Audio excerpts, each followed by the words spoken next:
नमस्कार दोस्तों, स्वागत है आप सबों का फिर से आपका अपना यूट्यूब चैनल केबीटी म्यूजिक पे। जैसे कि दोस्तों हम लोग पिछले वीडियो में बात किए थे पत्रकारिता क्या है, उनके और भी गुण तत्व को जाने थे। आज हम लोग जानेंगे पत्रकारिता का उद्भव और विकास। तो चलिए शुरू करते हैं। पहले किसी भी टॉपिक को शुरू करने से पहले हम उसकी थोड़ा बहुत भूमिका को जान लेंगे, जिससे कि आगे हमें समझने में और भी सुविधा मिलेगी। भूमिका दोस्तों की पत्रकारिता में आज हमारे जीवन में एक विशेष स्थान रखता है। पत्रकारिता के द्वारा साधारण समाचार या और भी घनिष्ठ चीज़ों के बारे में जो जनसाधारण के बीच में समाचार पत्र को रखा जाता है, वह एक नींव बन चुका है, एक जड़ बन चुका है। पत्रकार के कार्य को प्रेमनाथ चतुर्वेदी जी परिभाषित करते हुए कहते हैं कि पत्रकारिता एक विशिष्ट देशकाल परिस्थितियों का तथ्य को रखने का कार्य करता है। आगे मुख्य तत्व हैं दोस्तों, इसके पॉइंट है कुछ कि पत्रकारिता को पांचवें वेद या स्तंभ के रूप में जाना जाता है। पत्रकारिता को रणभूमि भी कहा जाता है, मानी जाती है। कहने का भाव है दोस्तों कि पत्रकारिता के माध्यम से ही हम देश विदेश अन्य भी चीज़ों के घड़ी गुथी बातों को हमें प्राप्त होता है, सुनने को मिलता है। और अगर किसी भी एक विशिष्ट मुद्दा को लेकर के चर्चित बातें हैं या फिर सरकार द्वारा किसी भी नीतियों को लेकर के है, तो आज हम लोगों के बीच समाचार पत्र के ही माध्यम से प्राप्त होता है, सूचना जानकारी होता है। जनता के मुद्दे हो गए या फिर एवं जनता की राय सरकार के बीच रखना, या फिर सरकार द्वारा किसी भी नीति या आम जनता के लिए जो राय है, उन पक्षों को रखने का काम करती है समाचार पत्र। आइए दोस्तों, अब हम लोग जानेंगे समाचार का उद्भव और विकास के बारे में।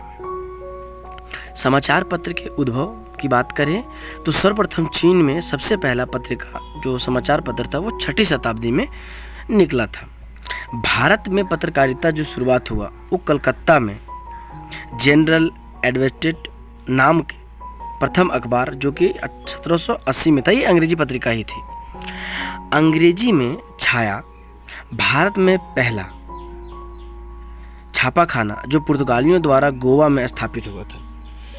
देखिए, पहले तो चीन से पत्रकारिता प्रारंभ हुआ और जो एडवर्ड नामक पत्रिका जो अंग्रेजी पत्रिका थी वो अंग्रेजी में ही छाया था। मतलब कहने का मतलब है अंग्रेजी भाषा में ही उसका वर्चस्व बढ़ के रह गया। परंतु भारत में जब अंग्रेजी हुकूमत भी था, उससे पहले पुर्तगाली लोग रहते थे, तो पुर्तगालियों ने भारत में पहला छापाखाना जो था वो गोवा में स्थापित किया था। भारत के प्रथम समाचार पत्र उदंत मार्कंड जो पंडित जुगल किशोर महाराज जी ने किया था, जो 30 मई 1826 ईस्वी में एक साहित्य समाचार पत्र था जो कि कलकत्ता से निकलता था, पब्लिश होता था, लोगों तक पहुंचता था। 1.5 साल बाद इसी पत्रिका को बंद कर दिया गया, परंतु पुनः यह पत्रिका प्रारंभ हुआ 1850 में, जो कि भारतीय पत्रकारिता के आरंभ के क्षेत्र से इसमें राजा राम मोहन राय जी को जाता है, जिन्होंने अंग्रेजी सरकार की विदेशी कूटनीतियों जो थी उनको पर्दाफाश करने का काम किया गया। पत्रकारिता के इसी दौर को और भी कालखंडों में विभाजित किया गया है। चलिए हम उन चीज़ों को जानते हैं। पहला आता है प्रारंभिक युग। प्रारंभिक युग जिसका समय सीमा 1826 से लेकर 1867 तक होता है। दूसरे नंबर पे है भारतेंदु युग। भारतेंदु युग 1900 ईस्वी होता है, और द्विवेदी युग 1900 से 1920, और लास्ट में आता है गांधीवाद युग, जिसमें छायावादी और स्नातकोत्तर युग, सब अभी के जो हम लोग युग में जी रहे हैं आधुनिक युग, ये गांधीवाद के बाद ही प्रारंभ होता है। तो चलिए हम लोग एक एक करके जानेंगे प्रारंभिक युग से, और 5वां स्नातकोत्तर युग तक हम लोग जानेंगे। प्रारंभिक युग में क्या था कि उदंत मार्कंड जो पत्रिका थी, जो कि पंडित जुगल किशोर जी ने 30 मई 1826 ईस्वी को साप्ताहिक समाचार निकाला था, जो कि हिंदी की एक नई दिशा देने का एक मंत्र के रूप में उभर के सामने आया। आगे दोस्तों कि सन 1829 में राजा राम मोहन राय जी ने नामक अपने साप्ताहिक पत्रिका का संपादन किया। यह एक साथ 4 भाषाओं में पब्लिश हुआ था, बंगला, फारसी, अंग्रेजी और अपनी मातृभाषा हिंदी जो है वो थी। इस पत्र में ब्रिटिश सरकार की स्वर को उभारा था। कहने का मतलब था कि जो राजा राम मोहन राय जी के माध्यम से 1829 में पत्रकारिता के क्षेत्र में एक जो दिशा देने का काम था, और उस पत्र में समाचार पत्र में इन्होंने अंग्रेजी हुकूमत के बारे में सारी कूटनीतियों को सामने रखने का प्रयास किया था। आगे दोस्तों 1854 में कलकत्ता में समाचार सुधा दर्शन नामक प्रथम दैनिक समाचार पत्र का प्रकाशन हुआ। इसमें समाचार पत्र के संपादनकर्ता श्याम सुंदर जी ने 1857 में राष्ट्रीय मुक्ति संग्राम हेतु कुछ न कुछ लेख लिखा था, जो समाचार पत्र के माध्यम में आया था। अंग्रेजी हुकूमत की कूटनीतियों के बारे में इन्होंने भी उसमें लिखा था। आगे दोस्तों भारतेंदु युग जो 1867 से 1900 तक, इस काल में भारतेंदु हरिश्चंद्र, बालकृष्ण भट्ट तथा बाल मुकुंद गुप्त जैसे प्रतिभाशाली रचनाकर्ताओं ने पत्रिका के क्षेत्र में एक नई दिशा देने का काम किया। भारतेंदु जी के कवि वचन सुधा 1875 में जो पहली बार मासिक साप्ताहिक रूप से यह साप्ताहिक पत्रिका थी। कवि वचन सुधा समाचार पत्र ने हिंदी भाषा को गति एवं एक आधार देने का प्रदान किया। इसमें नई एवं पुरानी रचनाओं का भी स्वरूप हम लोग को देखने का मिलता था। मतलब पुरानी जो रचनाएं थी उन चीज़ों को सम्मिलित करके एक नई दिशा देने के लिए खंडित रचना का प्रयोग किया गया था लिखने का। इस काल में पत्रकारिता का मूल स्वर जो था वो प्रेम रहा था।